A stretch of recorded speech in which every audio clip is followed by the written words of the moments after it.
और मोदी जी का स्टाइल क्या, डेवलपमेंट डिलीवर्ड, फाउंडेशन स्टोन भी डालते हैं, इनॉग्रेशन भी करते हैं। और ये इतना खूबसूरत है इसका।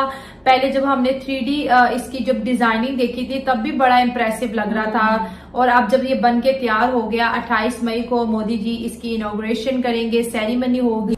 मैं ये जानना चाहता हूँ भाई, तो फिर मत बोलो किसी से, चुप रहो। इंडिया दुनिया की सबसे बड़ी डेमोक्रेसी है, इसमें तो कोई शक नहीं है। और यहाँ से फिर भारत चलेगा, यहाँ से दुनिया का निजाम चलेगा, यहाँ से भारत पूरी दुनिया को डील करेगा। और वक्त बहुत जल्द आने वाला है जब दुनिया अपने मसले अमेरिका में नहीं बल्कि अपने मसले इंडिया में इसी पार्लियामेंट में लाएगी। इकोनॉमी का बुरा हाल है, IMF का दूर दूर तक पता नहीं है। 3000 करोड़ लगेंगे ये बनाने में नया पार्लियामेंट, ठीक है जी। फिर बोला जी बनने में 5-7 साल 10 साल लगेंगे। मोदी जी ने 10 साल बाद 900 करोड़ में पार्लियामेंट बनाया, 900 कुछ करोड़ में, ठीक है, 1/3 1.5 साल में बना के खड़ा कर दिया। बिल्डिंग तो बहुत खूबसूरत है, स्टेट ऑफ द आर्ट है। अब जब कहीं भी फाउंडेशन स्टोन लगता है उस पर नाम आता है, इनॉग्रेटेड बाय नरेंद्र दामोदर दास मोदी। दिक्कत यहाँ है, Prime Minister Modi is not casting his name on the stone but also on the sands of time, क्योंकि अगला पार्लियामेंट 100 साल 150 साल। सर, भारत के अंदर एक 2.4 बिलियन डॉलर की एक नई पार्लियामेंट की बिल्डिंग जो है, जिसमें राज्यसभा और लोकसभा जो है वो बनी है, और सुना उसको इनॉग्रेट किया जा रहा है। अब इस वक्त जो अब वक्त आ चुका है, मैं मुसलसल बार बार ये कहता हूं, वक्त आ चुका है, अब भारत से सीखें, कुछ भारत से कुछ सीखें। इंडिया भारत अगर 2.5 बिलियन की बना रहा है, वेरी इंटरेस्टिंग, क्योंकि 2.5 बिलियन पाकिस्तान के गले की हड्डी बना रहा गुज़श्ता 6 महीने। IMF ने उसको गर्दन से पकड़ के दीवार पे टांका रहा 6 महीने तक कि आपको मिलेगा या नहीं, तो उसकी एक इमारत बना रहा है, तो उसकी वजह इंडिया की तरक्की है। सो एक तरफ इंडिया है, वहां पे कॉन्टिन्यूस 75 साल से डेमोक्रेसी है, हमारे पास डेमोक्रेसी भी नहीं रही। लेकिन यहाँ पार्टियां टूटती भी हैं, तोड़ी भी जाती हैं, जोड़ी भी जाती हैं और छोड़ी भी जाती हैं, क्योंकि ये पाकिस्तान है और यहाँ सब चलता है।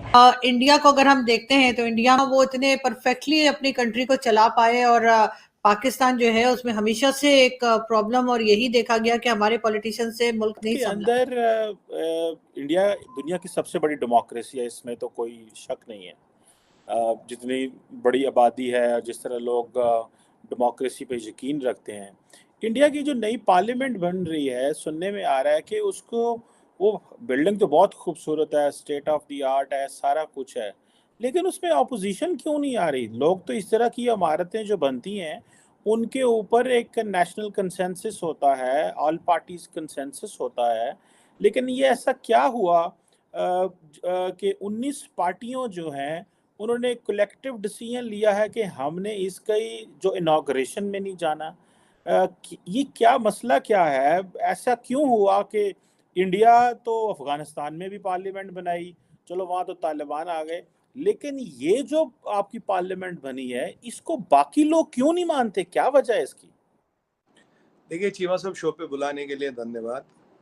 देखिए डेमोक्रेसी में हर एक को राइट है, आए न आए, जाए न जाए, खाए न खाए, पिए न पिए, बैठे न बैठे, बैठे रहे खड़े रहे, उसमें कोई आपत्ति नहीं। देखिए 25 पार्टियां आ रही, कोई 19-20 पार्टियों ने डिसाइड किया नहीं आ रही, उनके राजनीतिक विरोध है। अब आप बोलेंगे राजनीतिक विरोध क्या है भाई, नया पार्लियामेंट बन रहा है, इस पर राजनीतिक विरोध क्या है? देखिए चीमा साहब, मोदी जी ने एक नया डॉक्ट्रिन शुरू किया, डेवलपमेंट डिलीवर्ड।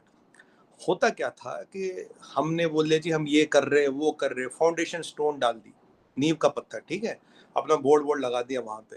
अरे बनेगा 20-30 साल में, तब देखेंगे किसकी सत्ता होगी, किसके पोते परपोते होंगे, वो देखेंगे, हमने क्या करना। और मोदी जी का स्टाइल क्या, डेवलपमेंट डिलीवर्ड, फाउंडेशन स्टोन भी डालते, इनॉग्रेशन भी करते हैं 5 साल में। कुछ भी काम करें 5 साल में, फाउंडेशन स्टोन भी 5 साल के टेन्योर में, इनॉग्रेशन भी, ये दोनों कर देते हैं। अब ये जो नया रेवोल्यूशन आया भारत में, जिसे कहते हैं हम डेवलपमेंट डिलीवर्ड, मैंने ये नाम दिया है इसको, मैं तो अब ये थोड़ा प्रचलित हो गया, प्रेवलेंट हो गया। डेवलपमेंट डिलीवर्ड की राजनीति बहुत लोगों को दिक्कत दे रही है, बहुत लोगों को तकलीफ हो रही है, बहुत लोग उनको भाई पेट में दर्द हो रहा, हाजमा थोड़ा खराब हो रहा। अब जिसका हाजमा खराब होगा घर पे रेस्ट करेगा, वो नहीं आएगा, वो इलाज करवाएगा, वो पुदीन हरा खाएगा, कोई बरनौल लगाएगा, कोई कुछ करेगा। तो देखिए जिस तरह का बीमारी हो उस तरह की दवाई है। मतलब वो कोई दिक्कत है नहीं। अब ये जो चीजें हो रही, देखिए मैं आपको एग्जांपल बताऊं, पहले बोला था कि भाई कांग्रेस के टाइम में करीब 10 एक साल पहले बोला था 3,000 करोड़ लगेंगे ये बनाने में नया पार्लियामेंट, ठीक है जी। फिर बोला जी बनने में 5-7 साल 10 साल लगेंगे। मोदी जी ने 10 साल बाद 900 करोड़ में पार्लियामेंट बनाया, 900 कुछ करोड़ में, ठीक है, 1/3। 1.5 साल में बना के खड़ा कर दिया, स्टेट ऑफ आर्ट, अपने वीडियो देखे होंगे, all of the best green building और वो वास्तु के हिसाब से सब कुछ कर दिया 1.5 साल में। रतन टाटा जी हमारे चीफ गेस्ट है, जिनका मुझे बड़ा पर्सनल सम्मान है और कभी इच्छा है कि भगवान करे उनसे मिलने का मौका लगे। Is a great man, I really respect him. मतलब उनके मिल के पैर छूने का मौका मिले ऐसा मैं मानता हूँ, पर अभी तक मौका लगा नहीं। तो he will be the chief guest. तो अब ये जो एक एक माइलस्टोन मोदी जी रख के आ रहे, पापा न्यू गिनी का दौरा, ऑस्ट्रेलिया का दौरा, क्वाड का विजिट, राइट, वो जेम्स साहब पैर छू रहे थे, बाइडेन साहब ऑटोग्राफ मांग रहे थे, पार्लियामेंट बन गया, नई नई चीजें बन रही, कभी वंदे भारत हो रहा, कभी यहाँ इनॉग्रेशन हो रहा, कभी यहाँ हो रहा। और सबसे बड़ी दिक्कत आपको बताऊं चीमा साहब क्या है, मतलब पता नहीं, मैं चले खुल के बता देता हूँ आपको। अब जब कहीं भी फाउंडेशन स्टोन लगता है उस पर नाम आता है इनॉग्रेटेड बाय नरेंद्र दामोदर दास मोदी। दिक्कत यहाँ है, Prime Minister Modi is not casting his name on the stone but also on the sands of time, क्योंकि अगला पार्लियामेंट 100 साल 150 साल बाद बनेगा। आप और हम तो नहीं होंगे, अब पता नहीं जो लोग तब होंगे नहीं होंगे, शायद मोदी जी भी डेफिनेटली बात है 150 साल बाद नहीं होंगे। तो पर ये जो 150 साल तक नाम रह गया, सारी वर्ल्ड की बिगेस्ट डेमोक्रेसी की पार्लियामेंट की foundation stone Narendra Modi, inauguration Narendra Modi. तकलीफ यहाँ है, इस नाम से तकलीफ है, विरोध यहाँ है। जो पेट में दर्द होता है यहाँ से होता है। अगर इसकी जगह और कोई नाम हो तो चलेगा, कोई तकलीफ नहीं, तब सब आते हैं। अब ये जो नहीं आ रहे, इनसे मैंने अपने नेशनल टीवी भी काफी चैनल्स वानल्स पे था, तो मैंने पूछा भाई अभी तो आप कह रहे हो हम नहीं आएंगे, हम विरोध करते हैं, जब पार्लियामेंट शुरू होगा तब भी विरोध करोगे क्या? तब भी नहीं आओगे? तब तो आना पड़ेगा ना। जो आपको सरकारी बंगला मिला वो भी छोड़ दो, जो सरकारी पोस्ट मिली है वो भी छोड़ दो, गाड़ी भी छोड़ दो, एयरलाइन की टिकट भी छोड़ दो, 50 फैसिलिटियां मिली वो भी छोड़ दो। तो बट ये है, पर लोगों को ये सब चीजें दिख रही है, लोग इस सब चीज को समझ रहे हैं, लोग जान रहे हैं राजनीतिक विरोध है। पर मेरा ये मानना चीमा साहब, राजनीतिक विरोध कितना भी हो, जहाँ देश की बात आती है वहां कोई विरोध नहीं है। मैं एक बार किसी चैनल पे था, तो एक बहुत ही बदतमीज आदमी बैठा था वहां कोई, तो उसने हमारे स्वर्गीय प्रधानमंत्री इंदिरा गांधी जी का कुछ के बारे में एक दो अपशब्द कहे, वो कांग्रेस की थी। मैंने उसे कहा, मैंने कहा तू चुप रह, मैं कहा वहीं आके तेरे को 4 थप्पड़ मारूंगा। क्यों? कोई भी हो, हमारी प्रधानमंत्री थी वो, चाहे हमारा कांग्रेस से या उनसे एक राजनीतिक या एक पर्सनल लेवल पे we can not agree with her और समथिंग, वो हो सकता है, I may not agree with her point of view, but she is my prime minister, she was my prime minister and she was like a mother to me. वो मेरे लिए मतलब एक मदरली फिगर है।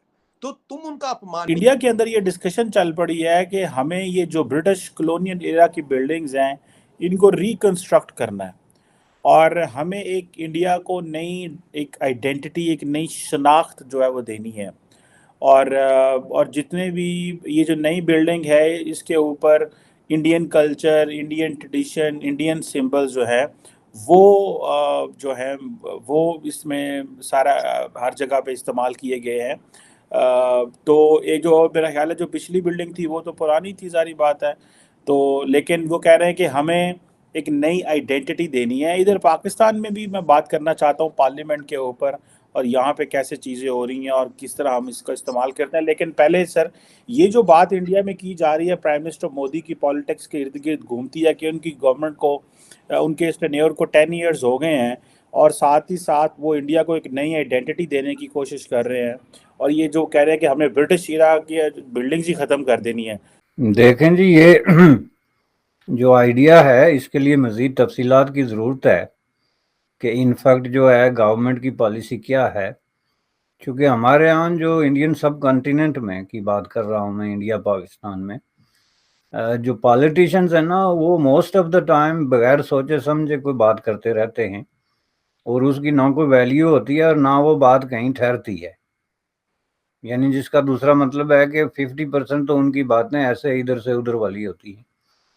तो ये अगर कोई बाकायदा पॉलिसी है तो इसके लिए आपको थोड़ा सा जो है ना वो देखना पड़ेगा कि इस पॉलिसी के पीछे रैशनल या लॉजिक क्या है।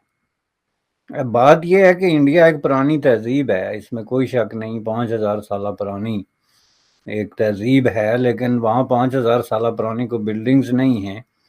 जाहिर है बिल्डिंग्स जो हैं वो आके मुगलिया दौर में या फिर जो अंग्रेज़ों के दौर में बनी हैं, तो वो कोई अन इंडियन नहीं है, वो भी एक इंडिया की पहचान है। मसलन अंग्रेज़ों ने ये जो इमारतें बनाई, और मोस्ट ऑफ दी इमारतें जो हैं वो आप देख लें, रेलवे स्टेशन है या पार्लियामेंट हाउस है या जो जो जगह हैं, तो उसमें होता ये है कि जो फोर्सेस ऑफ ऑक्यूपेशन होती हैं उनके चले जाने के बाद उनके जो सिंबल होते हैं ना, जो उन्होंने अपने कोई नेशनल प्राइड के लिए या अपने जो हीरो टाइप लोगों को प्रोजेक्ट करने के लिए बनाए होते हैं, उनको अगर आप डिसमेंटल करें या चेंज करें तो वो बात समझ में आती है, क्योंकि वो एक खास मैसेज दे रहे होते हैं। लेकिन ब्रिटिश कॉलोनियल एरा की जो बिल्डिंग्स हैं वो इंडिया से लेके तो अमेरिका तक और अमेरिका से लेके ऑस्ट्रेलिया तक, दुनिया के किसी मुल्क, ये 8वां देख लें पूरा, जो पार्लियामेंट हाउस और ये सारा सिलसिला है, तो ये चीज़ें जो हैं ये उन मुल्कों की तारीख का हिस्सा है। अब ये किसने बनाई उसका कोई ताल्लुक उनके कॉलोनियल जो है लेगेसी नहीं बनती वो, या कोई इस तरह की कि आप उसे ऑन या डिसऑन करें, वो आपकी अपनी प्रॉपर्टी है एज लॉन्ग एज वो यूजफुल है, नंबर 1। और नंबर 2 वो आपकी तारीख का हिस्सा है। पाकिस्तान का स्टाइल में क्यों कह रहा था, देखें सुप्रीम कोर्ट की इमारत, साथ में आगे ले जाके पार्लियामेंट की इमारत, ना पार्लियामेंट के अंदर पार्लियामान है, ना सुप्रीम कोर्ट के अंदर सुप्रीम कोर्ट है, तो वो इमारत बना के क्या करेंगे भाई। इंडिया इमारत अगर 2.5 बिलियन की बना रहा है, वेरी इंटरेस्टिंग, क्योंकि 2.5 बिलियन पाकिस्तान के गले की हड्डी बना रहा गुज़श्ता 6 महीने। IMF ने उसको गर्दन से पकड़ के दीवार पे टांका रहा 6 महीने तक कि आपको मिलेगा या नहीं, तो उसकी एक इमारत बना रहा है। तो उसकी वजह इंडिया की तरक्की है। आपके पास पैसे होते हैं तो आप नया घर बनाते हैं, नई जगह मुंतकिल होते हैं, ये पैसा इट सेल्फ जो है अपना रास्ता खुद बनाता है। तो चलें, वो तो अब आप देखेंगे मजीद बिल्डिंगें बनेंगी तरह तरह की। ज़ाहिर है एक मॉडर्नाइजेशन की इंडिया को बहुत बड़ी ज़रूरत है, तीसरी दुनिया के दीगर मुल्कों की तरह बेशुमार सड़कें बनेंगी, इमारतें बनेंगी, और पैसे हैं तो बनेंगी। तो पाकिस्तान की सिचुएशन ये है कि मैं समझता हूँ कि वहाँ तो पूरा जो है सिस्टम एक ऐसी सिमत में चला गया है कि कोई इमारत है नहीं है, क्या बन रहा है नहीं बन रहा, ये इररेलेवेंट होता जा रहा है। ये मैं आपको बता दूँ। बिल्कुल सही कह रहे हैं आप बैरिस्टर साहब कि ये चीज़ें जो है वो वहाँ हमारे पास तो ये रेलिवेंट होती जा रही हैं। आपने सही कहा कि हम तो बात कर रहे हैं कि जी हमें तो $1 बिलियन IMF से नहीं मिल रहा, वो $2.4 बिलियन की इमारत बना ली है। लेकिन सारी बात एक एसेट होता है, जैसे इंडिया ने अफगानिस्तान की पार्लियामेंट बनाई, गो के बाद में तालिबान आ गए वहाँ पे, लेकिन ये है कि उनका पार्लियामेंट से तो कोई ताल्लुक नहीं है। लेकिन जारी बात है ये सिंबल को रेफर करती है, सिंबलिज्म इसमें मैटर है। असल चीज़ तो ये है कि और नई मेरे ख्याल है इंडियन आइडेंटिटी वो क्राफ्ट करना चाहते हैं।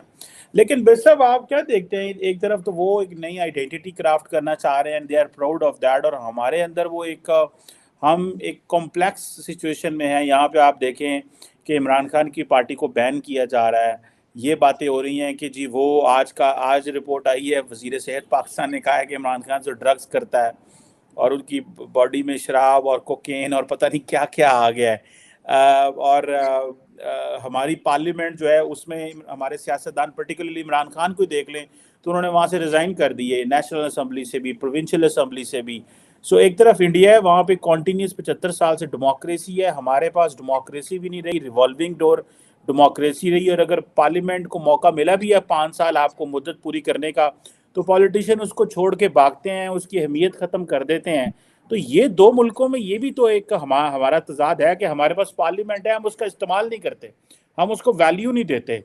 उन्होंने एटलीस्ट इंडिया ने 75 साल डेमोक्रेसी भी रही वहाँ पे, और उसके बाद पार्लियामेंट का भी इस्तेमाल किया। सो हम आपको लगता है कि ये जो अभी सीन्स बन रहे हैं कि एक पार्टी को बैन कर दें या एक पार्टी ने पार्लियामेंट छोड़ दी और जाके सड़कों पे एहतजाज और वायलेंस ये कर पड़ा, ये हम कब चेंज हो सकते हैं, क्या लगता है आपको? और ये पर्टिकुलरली ये यूथ की एस्पिरेशन है जिन्होंने अगले 30-40 साल निज़ाम इस मुल्क का चलाना है? देखें जी, बात यह है कि पाकिस्तान में सूरत हाल मैं जैसा कि कह रहा हूँ इस कदर मसअप हुई है, इस कदर बिगड़ी हुई है कि उसमें इस तरह की चीज़ें जो हैं, पहली बात यह है कि पार्टी को जो बैन करने का सवाल है, ये इटसेल्फ एक बहुत बड़ी फाशिस्ट किस्म की मेंटालिटी को रिफ्लेक्ट कर रहा है।